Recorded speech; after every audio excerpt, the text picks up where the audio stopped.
حدیث مبارک ته ګورئ ډېر د خطرې ځای ده. رسول الله صلی الله علیه وسلم وایي کله یوه خبره سړی وکړي، سړی د هغې خبرې په کمال هم نه وي پوه، په دې هم نه وي پوه چې په ده به څومره خدای خوشحالېږي. الله ځینې راضي سي تر مرګه ځینې راضي وي. او د رضا معنا یې دا وي چې الله د عبادت توفیق ورځ په ورځ ورزیاتوي. کله سړی یوه خبر وکړي، سړی د هغې خبرې په نقصان هم نه کېږي چې دا دومره غټه خبره ده، الله ناراضه چې الله دې وساتي تر مرګه زنده راځي، تر مرګه د عبادت توفیق بیا نه ورکړي. خبر دغه ده، عمل دغه ده، کردار دغه ده، عقیده دغسې ده. په عقیده کې به هم کمزوري عقیده نه ساتي، په الفاظو کې به کمزوري الفاظ نه وایه، په اعمالو کې به کمزوري اعمال نه کوي. د مسلمان قدر به کوي، د حیوان به هم قدر کوي، د انسان به هم کوي، د الله د مخلوق.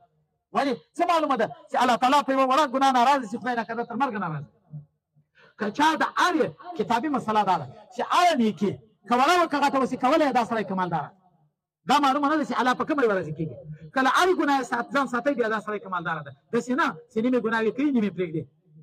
علما چې کله مستحب پرېږدي عوام به سنت پرېږدي، که علماو سنت پرېږدو عوام به واجب پرېږدي، که علماو واجب پرېږدو عوام به پاس پرېږدي، که علماو پاس پرېږدو عوام به کفر ته لاړ شي. الله دې وساتي.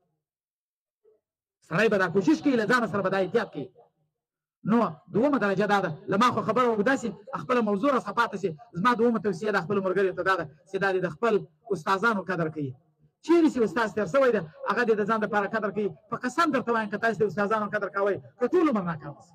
دا درته وایم که ورکی استاد ده ته په غټه سترګه ورته ګوره، که غټ استاد ده خو بیا په غټه سترګه ورته ګوره. او دریم د خپلو اخلاقو اصلاح دې باید وکړي. ټول دین دا په اخلاقو راغلی ده. حضرت ثمامه رضی الله تعالی عنه دا د یمن د بنو حنیفه قبیلې ده، د بنو حنیفه قبیلې مشر ده.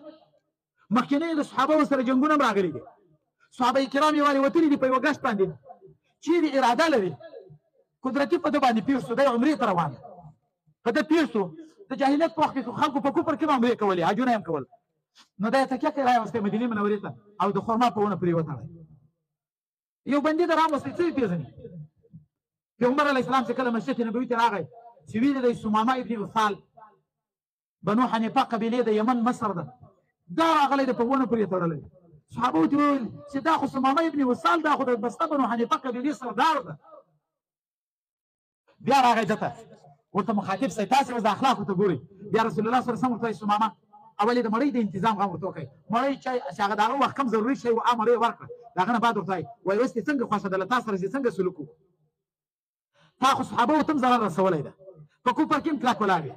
دی ورته وایي وایي خوښه دې که مې وزنې که روپۍ غواړې او که مې مفت معاف کړې. که مې وزنې نو زه هم یو خاوند د وینو یم چې ته مې مړ کړې زما قوم به له تا انتقام واخلي. یا دا معنا خو ما هم صحابه شهیدان کړي دي، نو که تا زه مړ کړم نو ته په حق یې ولې خو ما هم قتل کړی. او که مې روپۍ غواړې نو زه د یمن د بنو حنیفه قبیلې مشر یم چې څومره روپۍ غواړې زما له طرفه تا ته اجازه ده.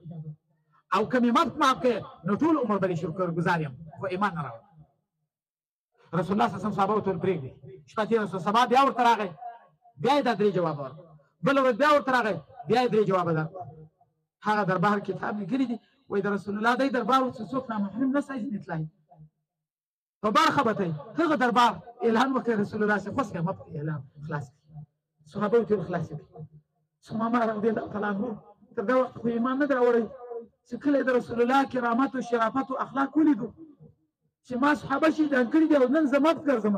مدینه منوره کې له مدینې منورې ووتی، بهر څه اوبه وې، ورغی په اوبو کې غسل وکړی، راغی یا رسول الله علمني الايمان، ای رسول الله ما ته ایمان راوښیه. او بیا رسول الله تعلیم ورکوي اشهد ان لا اله الا الله واشهد ان محمد رسول الله، ځای په ځای کلمه وویله. پیغمبر علیه السلام ورته وایي ثمامه ولې دې اول ایمان نه راوړ، که موږ ستا د مرګ فیصله کړې وای. دی ورته یا رسول الله اول مې ځکه ایمان نه راوړ چې ما خلک به وایي چې له دغه ایمان راوړ، غیرتي سړی و. نو بیا ورته ښه اوس دې ولې ایمان راوړ؟ وایي یا رسول الله ما داسې اخلاق په دنیا کې دي چا نه دي لیدلي، نه مې دی دربار لیدلی دی لکه ستا چې ما ستا صحابه شهیدان کړي قتل کړي او تا درې ورځې مېلمستیاوې راکولې د هغه نه بعد یې مفت اخیستی. او بیا ورته یا رسول الله زما د قسم په خدای په ټوله دنیا کې زما له تا سره ډېر بغض و، خو نن مې د قسم وي چې د ټولې دنیا تر انسانانو مې له تا سره ډېره مینه ده. بیا ورته وایي زما د قسم په خدای د ټولې دنیا په ښارو کې مې له ستا له ښاره مدینې سره ډېر بغض و، نن مې په ټولو ښارو کې ستا مدینه راته محبوبه ده.